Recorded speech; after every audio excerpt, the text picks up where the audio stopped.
सबको जय मसीह की। आइए हम प्रार्थना के साथ हम प्रभु के वचन को हम आज सुने। आइए अपने आंखों को बंद करके हम प्रार्थना करें। सर्वशक्तिमान प्रभु, धन्यवाद करते खुदा, आज हम जीवित है प्रभु, आपकी अनुग्रह आपकी दया की वजह से ही हम आज जीवित है खुदा। उस अनुग्रह के लिए धन्यवाद, उस दया के लिए धन्यवाद करते खुदा। Thank you Lord, thank you Lord Jesus.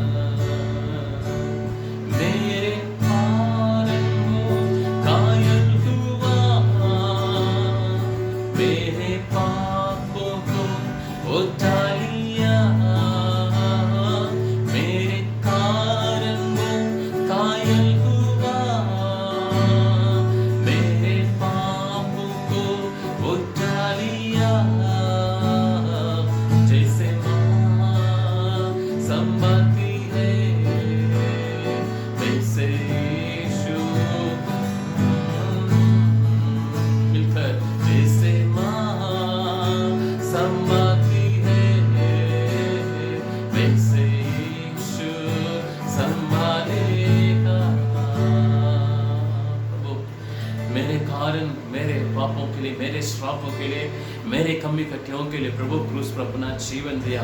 प्रभु उस लघु के लिए, उस प्रेम के लिए हम आपका धन्यवाद करते खुदा, धन्यवाद करते। सारी महिमा हम आपको देते खुदा, आपके नाम को महिमा मिले। आप हमसे बोल और बातें कर प्रभु यीशु मसीह के नाम से। प्रभु के नाम की महिमा हो। हाय, हम वचन की ओर हम जाने से पहले मैं आप लोगों को एक बात बताना चाहता हूँ। आज हम सरकार के नियमों को हम पालन कर रहे हैं, है ना। सरकार के आज्ञा है मास्क पहनना है ना, सोशल डिस्टेंसिंग, जो लोगों से हम दूर रहना है, ये सारे नियमों को हम पालन कर रहे हैं। यदि इस नियमों को हम पालन नहीं कर रहे तो तुरंत हमको फाइन, हमको दंड मिल रहे हैं, है ना। हम जितना इस वायरस को लेकर सीरियसनेस है ना, बाहर जाते समय हम अपने आप को सुरक्षित रख रहे हैं, जितना हम इस वायरस को लेकर सीरियसनेस है, उतना ही उससे बढ़कर सीरियसनेस पाप को लेकर होना ज़रूरी है। वहाँ पर पाप है, वहाँ पर जाना नहीं चाहिए, है ना। भजन संहिता, पहला भजन संहिता में ये लिखा है ना, जहाँ लोग दुष्ट लोग वहाँ बैठना नहीं, खड़ा नहीं, है ना, वहाँ उस जगह पर जाना नहीं बोलकर वचन में लिखा है ना। जो पाप की मजदूरी मृत्यु वचन में लिखा है ना। हम इस कोरोना वायरस को लेकर जितना सीरियसनेस है, उससे बढ़कर पाप को लेकर हमारा जीवन में होना ज़रूरी है। हालेलुया। सरकार के नियम को तो हम पालन कर रहे हैं, प्रभु की नियमों को हम कितना पालन किया। एक बार अपने आप को एक सवाल को लेकर, आप एक सवाल को लेकर सोच के देखिएगा। सरकार के नियम को पालन नहीं करें तो कोरोना वायरस हमारे अंदर आ जाए बोलकर बहुत डरे हुए हैं। उतना ही है, यदि प्रभु के आज्ञा को हम पालन नहीं करें तो इस संसार के पाप भी हमें प्रभुता करेंगे, हमारा विचारों को, हमारा शरीर के अंदर वो प्रभुता करेंगे, क्योंकि ये शरीर परमेश्वर का मंदिर वचन में लिखा है। इस मंदिर में पाप वास नहीं करना है, पवित्र आत्मा वास करना है, प्रभु वास करना है, वचन वास करना है। पवित्र जीवन में आगे बढ़ने के लिए पवित्र आत्मा, पवित्र जो वचन हमारा अंदर वास करना ज़रूरी है। हालेलुया, प्रभु के नाम की महिमा हो। आइए एक वचन को मैं आप लोगों के लिए मैं पढ़ना चाहता हूँ, जो कोरोना वायरस से भी बढ़कर एक वायरस है, वो पाप है। यहाँ पर एक वचन में आप लोगों के लिए पढ़ना चाहता हूँ, मेरे साथ निकाल कर पढ़ लीजिएगा। मत्ती रचित सुसमाचार, उसका 8वां अध्याय, उसका पहला पद से मैं आप लोगों के लिए पढ़ना चाहता हूँ, ध्यान से सुनिएगा। जब वह उस पहाड़ से उतरा तो एक बड़ी भीड़ उसके पीछे हो ली, और देखो एक कोढ़ी ने पास आकर उसे प्रणाम किया और कहा, हे प्रभु, यदि तू चाहे तो मुझे शुद्ध कर सकता है। यीशु ने हाथ बढ़ाकर उसे छुआ और कहा, मैं चाहता हूँ तू शुद्ध हो जा। वह तुरंत कोढ़ से शुद्ध हो गया। हालेलुया। यहाँ पर इस वचन को पढ़ते समय जब प्रभु यीशु मसीह इस पहाड़ से उतरा तो एक बड़ी भीड़ उसके पीछे हो ली।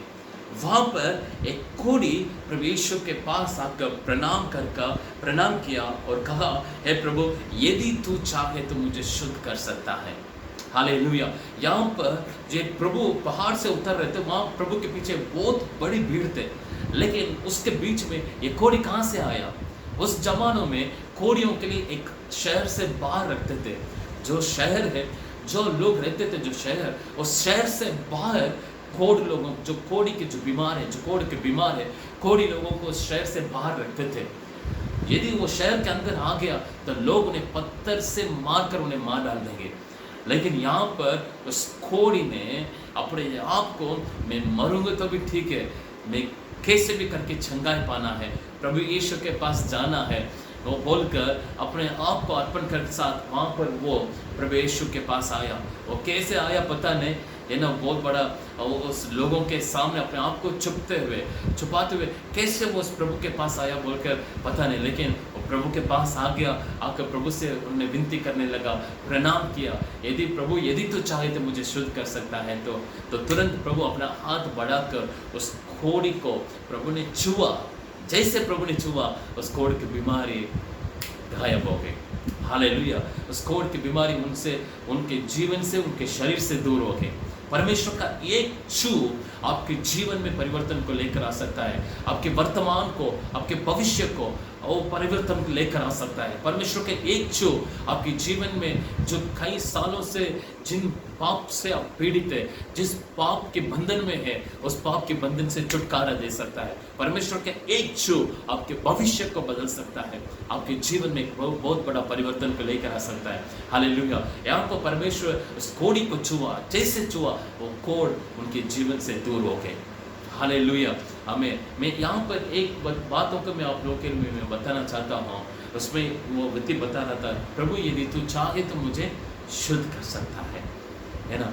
यहाँ पर हम भी उस प्रभु से आज ये बोले, प्रभु यदि तू चाहे तो मुझे शुद्ध कर सकता है, मुझे पवित्र कर सकता है, मेरे जीवन में पवित्रता को, मेरे जीवन में परिवर्तन को लेकर आ सकता है बोलकर हम उस प्रभु से बोले तो जरूर परमेश्वर के एक जो हमारे जीवन में परिवर्तन को लेकर आ सकता है।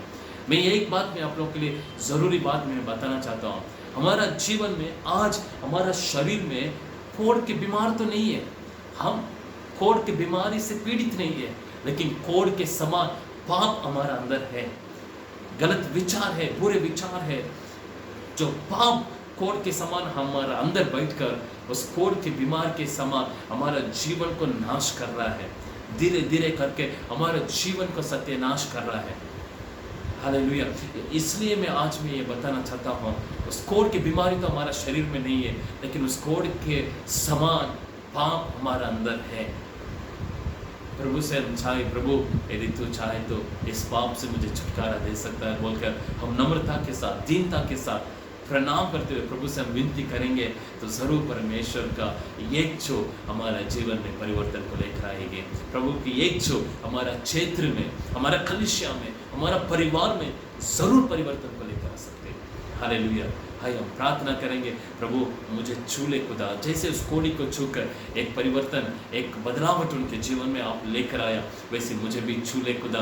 कोढ़ के समान मेरे अंदर जो भी पाप का गुण हो खुदा, वो सारे पाप का गुण आज से प्रभु मेरे जीवन से दूर हो जाए, मुझे छूकर मुझे पवित्र बनाइएगा बोलकर आप प्रार्थना करिए। जरूर हमारे जीवन में प्रभु अपना हाथ बढ़ाकर छूएगा, हमारे परिवार को छूएगा, हमारे कलीसिया को छूएगा, हमारा जीवन को छूकर कोढ़ के समान जो भी पाप हो वो सबको प्रभु दूर करेगा। हालेलुया। आइए हम प्रार्थना करेंगे। सर्वशक्तिमान परमेश्वर, हम आपका धन्यवाद और स्तुति करते खुदा। प्रभु जी, उस कोढ़ी ने आपके पास आकर प्रणाम किया, विनती किया, यदि तू चाहे तो मुझे शुद्ध कर सकता है बोलकर आपने छूकर उस कोढ़ की बीमारी से उन्हें चंगा किया खुदा। आज हम आपके चरणों पर आ रहे खुदा, प्रभु कोढ़ के समान ओ प्रभु जी जो पाप हमारा जीवन में है, यदि उस प्रभु जी हमें धीरे धीरे करके वो नाश कर देगी, यदि तू चाहे तो मुझे शुद्ध कर सकता है। जैसे इस कोढ़ी ने प्रार्थना किया, वैसे आज हम आपके चरणों पर प्रार्थना कर रहे खुदा। प्रभु हमें छू ले, हमें पवित्र करे, हमें शुद्ध और पवित्र करे खुदा। धन्यवाद करते खुदा। प्रभु जी, इस वीडियो के देखने वाले हर एक जीवन में कोढ़ के समान जो पाप, जो भी बात उनके जीवन में हो, छूकर उन्हें पवित्र कर, क्योंकि ये शरीर आपका मंदिर है खुदा, इसमें आपके आत्मा वास करे। हमारे देश को आशीष कर, अनुग्रह कर प्रभु, हमारे देश में शांति का वातावरण को पैदा कर खुदा। धन्यवाद करते सारे भाई बहनों को आशीष कर, हमारा प्रार्थना विनती को अपने सुनास कर। धन्यवाद सारे प्रार्थना तो हमारे जीवित खुदा प्रभु यीशु मसीह के नाम से आमीन आमीन आमीन। प्रभु आप सबको आशीष दे। God bless you.